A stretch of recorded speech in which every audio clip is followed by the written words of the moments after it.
Love जिहाद जबरन धर्मांतरण के खिलाफ कानून लाने की तैयारी में महाराष्ट्र सरकार। मामले को लेकर डीजीपी की अगुवाई में कमेटी का गठन। कानूनी और तकनीकी पहलुओं पर विचार करेगी कमेटी। महाराष्ट्र में लव जिहाद के कानून पर बोले शिवसेना शिंदे गुट के नेता कृष्ण हेंगड़े। कहा कि ये कानून बेहद जरूरी। श्रद्धा वॉकर जैसे बहुत से केस। सीएम हेमंत शर्मा का बयान। कहा राष्ट्र की सुरक्षा को लेकर कोई समझौता नहीं होना चाहिए। असम के एक सांसद से जुड़े गंभीर तथ्य सामने आने के बाद यह बयान उनकी तरफ से दिया गया।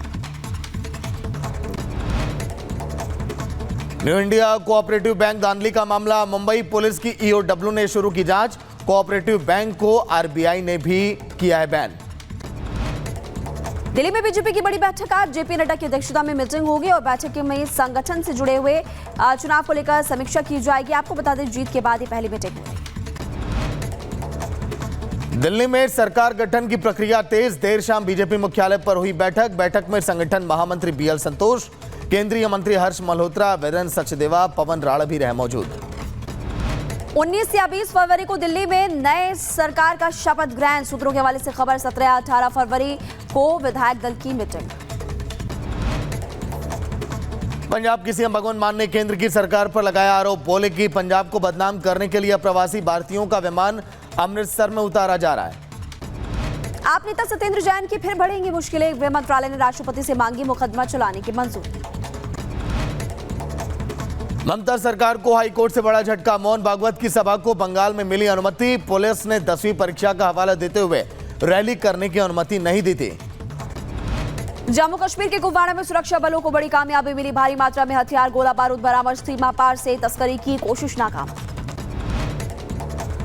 जम्मू कश्मीर के राजौरी में सीमा पार से ड्रग्स की तस्करी की कोशिश नाकाम। 6 किलोग्राम हेरोइन के साथ 2 आरोपी गिरफ्तार। अंतर्राष्ट्रीय बाजार में बरामद हेरोइन की कीमत 30 करोड़ से ज्यादा। मुंबई में करोड़ों का सोना जब्त। मुंबई एयरपोर्ट पर डीआरआई ने पकड़ा 7 किलो विदेशी सोना। सोने के साथ 3 ईरानी नागरिक गिरफ्तार। 119 अवैध प्रवासी भारतीयों को लेकर अमेरिका से आ रहे 2 विमान। आज दोनों विमान अमृतसर में करेंगे लैंड। पंजाब, हरियाणा, गुजरात, गोवा, यूपी, महाराष्ट्र और राजस्थान के निवासी। भारत म्यांमार सीमा पर अवैध प्रवास के मुद्दे को लेकर बोले एन वीरेंद्र सिंह। कहा कि लंबे समय से अनदेखा किया जा रहा है मुद्दा। अब भारत को जो परिणाम भुगतने होंगे उसकी जिम्मेदारी आखिरकार कौन लेगा। पुलिस और बदमाशों के बीच मुठभेड़। एक बदमाश के पैर में लगी गोली। मौके से 2 बदमाशों की गिरफ्तारी। और हाथरस में सराफा कारोबारी से छीनी स्कूटी। आंखों में मिर्च पाउडर झोंककर दिया लूट को अंजाम। स्कूटी की डिग्गी में रखा गया था गहनों से भरा बैग और पूरी घटना कैमरे में कैद हो गई।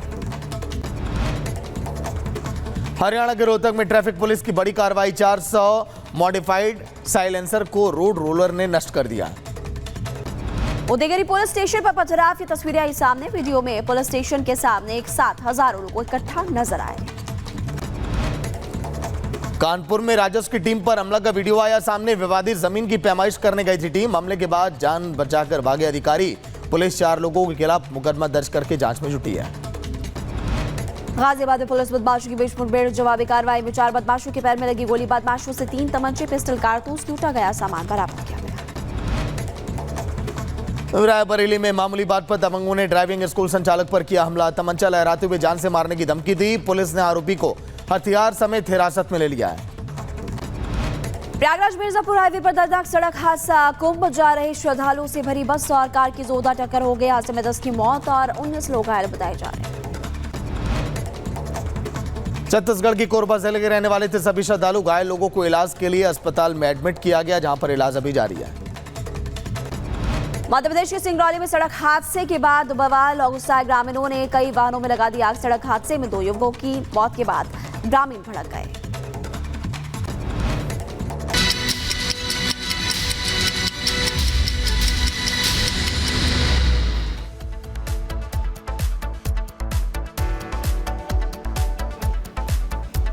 और आपको बता दें कि दिल्ली के पूर्व मुख्यमंत्री अरविंद केजरीवाल की मुश्किलें बढ़ सकती है, क्योंकि अरविंद केजरीवाल के पुराने बंगले की जांच होगी। बड़ी खबर आपको बता रहे हैं, सेंट्रल विजिलेंस कमीशन ने बंगले की जांच के आदेश दिए हैं। बीजेपी विधायक विजेंद्र गुप्ता ने शिकायत दर्ज कराई थी और शिकायत दर्ज कराने के बाद अब देखिए उनकी मुश्किलें बढ़ती हुई नजर आएंगी। ये भी आपको बता दें कि 14 अक्टूबर 2024 को वीरेंद्र गुप्ता ने सीवीसी से शिकायत की थी। सीवीसी ने बंगले के नवीनीकरण की जांच के आदेश भी दिए थे। बहुत बड़ी खबर इस वक्त हम आपको बता रहे हैं कि क्या अरविंद केजरीवाल की मुश्किलें आने वाले समय में बढ़ने वाली, क्योंकि अब सेंट्रल विजिलेंस कमीशन ने बंगले की जांच के आदेश दे दिए। गणेश इस समय दिल्ली से पूरी जानकारी के साथ जुड़ चुके हैं। गणेश, फिलहाल ताजा अपडेट, क्योंकि बीजेपी की शिकायत पर जांच अब तेज होगी शीश महल को लेकर, जिसको लेकर देखिए सियासत भी चरम पर ही चुनाव के दौरान। गणेश, देखिए बीजेपी के उस समय के मुख्य जो विधायक थे विजेंद्र गुप्ता, उन्होंने रोहिणी से विधायक हैं, उन्होंने शिकायत की थी मुख्यमंत्री अरविंद केजरीवाल के आवास को लेकर। उन्होंने कहा था जिस तरीके से नवीनीकरण को लेकर, जिस तरीके से भ्रष्टाचार, तमाम शिकायतें, उस पत्र में करीबन 3 से 4 पन्ने का वो शिकायती पत्र था, सीवीसी से शिकायत की थी। अब सीवीसी ने इस पूरे बंगले को लेकर जांच के आदेश दे दिए हैं। उसमें जो शिकायत पत्र किया था और उसमें उन्होंने लाखों के सामान की पूरी एक सूची बनाई थी कि कितने रुपए के एक सामान उसमें लिया गया। अब सीवीसी ने उनके उस आवास को लेकर पूरी तरीके से जांच के आदेश दिए। हमने देखा है लगातार उस महल को लेकर किस तरीके से लगातार आरोप सरकार के ऊपर निशाना साधा जा रहा था। अरविंद केजरीवाल पर निशाना साधा रहे थे बीजेपी और कह रहे थे कि कोरोना के समय में जब सब कोई परेशान था तो दिल्ली के उस समय के मुख्यमंत्री अरविंद केजरीवाल अपने आवास को रेनोवेट करने में लगे हुए थे। और अब जब अरविंद केजरीवाल सत्ता में नहीं रहे तो जिस तरीके से देखा है कि एक के बाद एक लगातार उनके ऊपर मुश्किलें बढ़ती जा रही है। अब सीवीसी ने जो उनका उस समय का आवास हुआ करता था 6 फ्लैगस्टाफ रोड, अपना सीवीसी ने उसमें जांच के आदेश दे दिए हैं। यानी यूं कहें कि अरविंद केजरीवाल की मुश्किलें कम होने का नाम नहीं ले रही हैं। अरविंद केजरीवाल की मुश्किलें बढ़ने वाली, सीवीसी ने जांच के आदेश दिए। जांच कब तक शुरू हो सकती है, क्या जानकारी मिल पा रही है? देखिए देखने वाली बात होगी कि जांच कब तक शुरू हो पाएगी, लेकिन इस पूरे जो महल उनका आवास था उसको लेकर जांच के आदेश दे दिए हैं।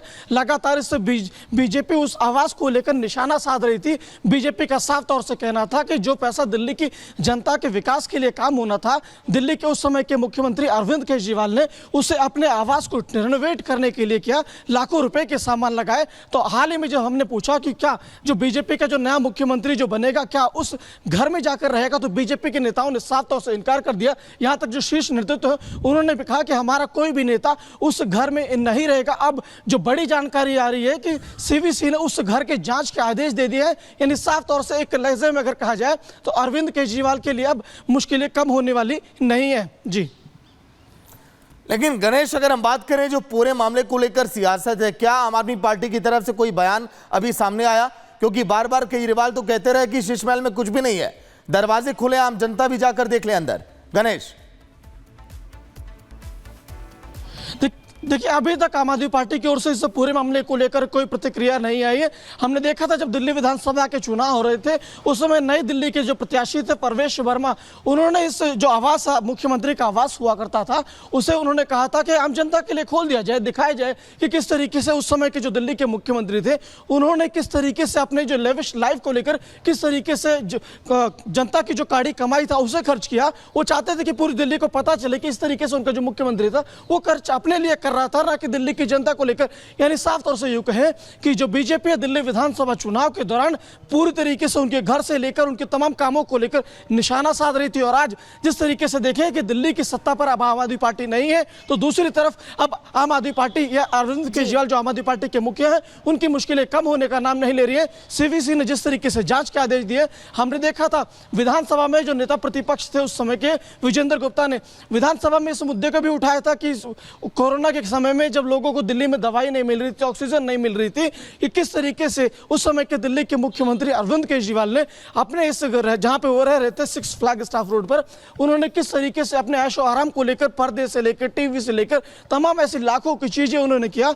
और तमाम यहां तक यूं कहें कि जो सार्वजनिक जीवन के तमाम उनको कहा कि आम जनता को जब दवाई की जरूरत थी तो अपने घर को रेनोवेट करने में लगे थे। लगातार सड़क पर हमने देखा बीजेपी किस तरीके से सड़क पर थी, भारतीय जनता युवा मोर्चा के तमाम कार्यकर्ता उनके सड़क पर भी थे। तो तमाम इन चीजें हमने देखी थी, आवास तक वहां पहुंच गए थे। लगातार जो बैरिकेडिंग लगाई गई थी प्रदर्शन के दौरान बीजेपी के कार्यकर्ता वहां तक भी पहुंचे थे।